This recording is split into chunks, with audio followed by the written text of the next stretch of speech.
to you guys for questioning. Guys, thanks so much for being here this afternoon, giving us a few minutes of your time.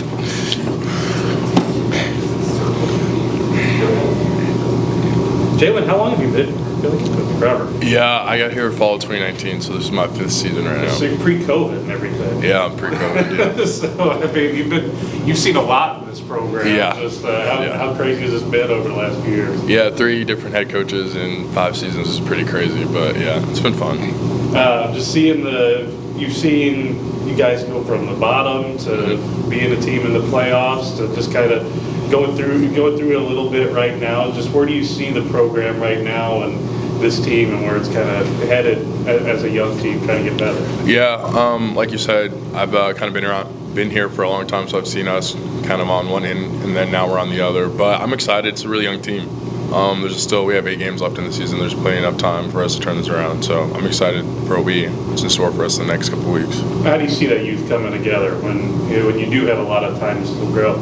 Yeah, we run a complicated defense, so it's like I expect a lot of the young guys to be it's hard for them to kind of grow in this position, but I think we're getting better as you see every week, and I see us kind of, like I just said, getting better every week, and then I see us growing even more, and then once you start getting kind of those jitters out of the way, you start seeing players really start to perform and really living up to their potential.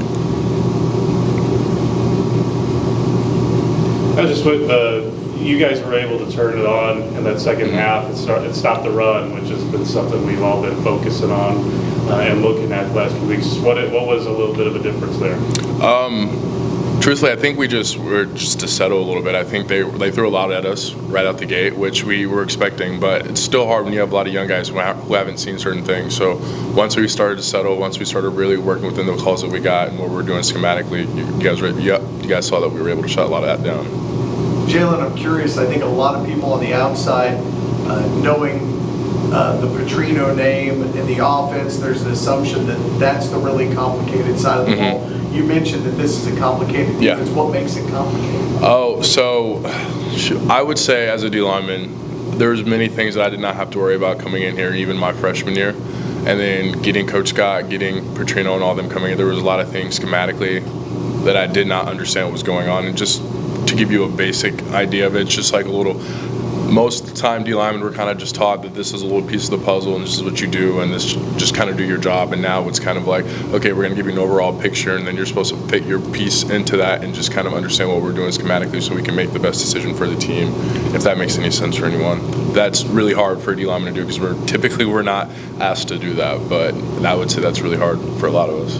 So would you rather just line up against the guy next to you and try to go with the ball carrier quarterback, or do you like the The younger me would have said yes, but now that I've been able to kind of work within the system, I kind of like knowing what's going on around me so I can make the better plays.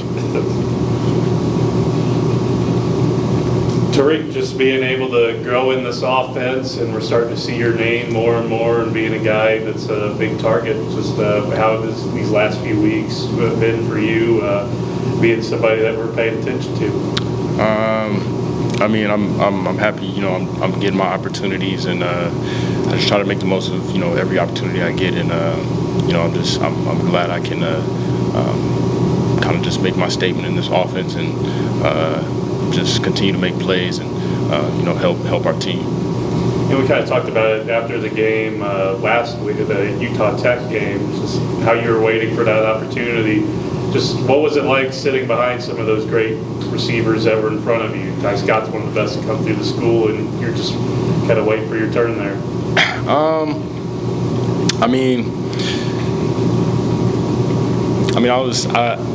It obviously it hurt obviously to not be able to have as much opportunity as I had before. I always stay optimistic and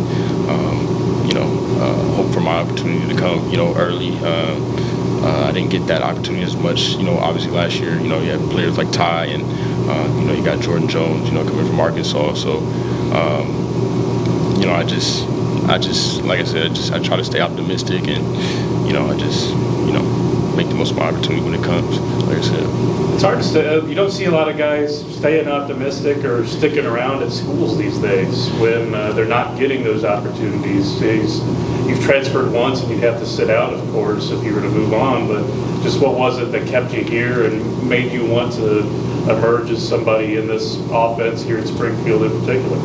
Well, for one, I think, just knowing, Bob Butrino was here,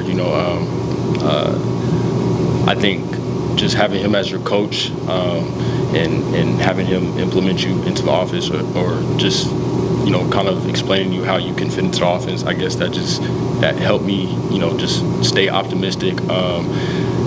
I feel like, with transferring and all that, like you go to a different school, now you got to learn a whole new offense. You got to start all over. So that's not something I wanted to do again. Obviously, that's his offense is pretty, complex and, it's hard to learn. So, that's not something, I wanted to go through, again. And, I'm confident, in my abilities and, I feel like I was, eventually going to be able to, obviously get my opportunity here and I'll make the most of it.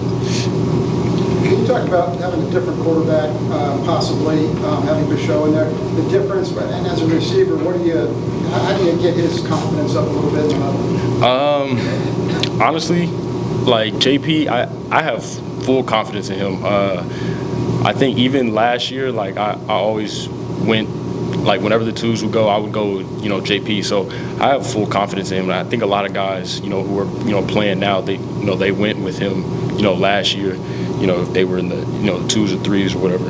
But I have full confidence in JP and, his abilities. And I think just us having confidence in him, that gives him, confidence in himself. So